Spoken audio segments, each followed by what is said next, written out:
Hello အားလုံးမင်္ဂလာပါ Like Kitchen မှာကြိုဆိုပါရရှင်ဒီနေ့တော့ကလေးကြိုက်လူကြီးကြိုက်စသားမှွားကြော်လေးကြော်ပြမယ်စသားမှွားကြော်လေးကရှည်ရှည်လဲစားခံခမင်းကြိုက်တောင်းခမင်းကြိုက်တော့တယ်ဖြစ်ဖြစ်ကလေးအတွက်ပဲဖြစ်ဖြစ်ကြာသွားလဲမမသွားမပြော့သွားပဲနဲ့မမွားလေးနဲ့စားကောင်းမယ်စသားကြော်စသားမှွားကြော်ပြန်ပြန်ပြီးတော့ပါရင်လေးထည့်ပြီးတော့ကြက်ရင်ပါအဲလေးကိုထည့်ပြုတ်မယ်ကြက်ရင်မုံသားလေးကိုရေခမ်းတဲ့ထိထည့်ပြုတ်ထားမယ်စသားလေးလူသွားပြီဆိုရင်ဆယ်ထားပါမယ်ဆယ်ထားတဲ့စသားတွေကိုအလွယ်တကူပဲမျိုးစုံနဲ့မွားနေအောင်ထောင်းလိုက်တယ်ဆိုရင်လက်နဲ့မမွားတော့ဘူးပို့ပြီးတော့များတော့ထောင်းပြီးသွားရင်တော့စသားမောမောလေးပြအောင်လက်ကလေးနဲ့နှောက်မှွားပြီးတော့ငေကောင်းမှုတ်လေးထည့်မယ်စသားမှုတ်လေးထည့်ပြီးတော့စသားကိုပြီးသွားရင်တော့စက်တုံကြီးကြော်ရံအတွက်ပြင်ဆင်ပါမယ်စီကူထဲကိုစက်တုံကြီးလောင်းထည့်မယ်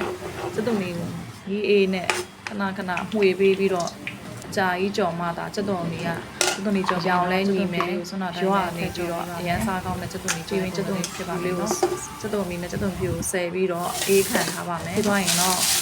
ဘာမှမရှိရတဲ့ဟိုအလွတ်ထဲမှာပဲစသားကို6နေအောင်မှွေပေးပါမယ်နော်အဲ့ဒါမှစသားကမွားရွာနေပြီးတော့ပြီးသွားရင်တော့ကြာသွားလဲတော့ဒီမမလေးမှာထည့်ပြီးတော့စီနေနဲ့ပဲကိုကတော့တုံးနေပဲစသားကိုကြော်ပေးမယ်လုံးဝအယောင်ပြောင်းတဲ့အထိကြော်ပေးထားမယ်ပြီးသွားရင်တော့အယောင်လေးမုံလေးထည့်မယ်အရသာတော့ကိုလိုတလို့ပေါ့အစားရင်ကိုမိုးရထည့်လိုက်မယ်ဒီနေရာမှာတချို့ကြတော့လဲခွဲချက်နေထည့်ပြီးကြော်ကြတယ်ကိုကတော့ကလေးစားမှမလို့ဆက်ကိုတော့အရင်မသုံးတော့ဘူးစသားလေးလည်းအယောင်ပြောင်းလာပြီးလုံးဝမီအေးလေးနဲ့ပဲအကြာကြီးကြော်ပြီးသွားပြီဆိုရင်တော့မီးပိတ်ပြီးတော့ခဏအေးခံထားလိုက်ပါမယ်စသားလေးအေးသွားပြီဆိုရင်တော့ဆက်လာအပြင်ကြော်ထားတဲ့စက်တုံလေးရဲ့စက်တုံဖြူကြော်လေးကိုရောပြီးတော့တမပြီးတော့မှုေးလိုက်တယ်ပြီးသွားရင်တော့အရသာလေးရှိတယ်ကဲအခုဆိုရင်တော့လုံးဝစားကောင်းတဲ့စသားမှော့ကြော်မမော့ရွရွလေး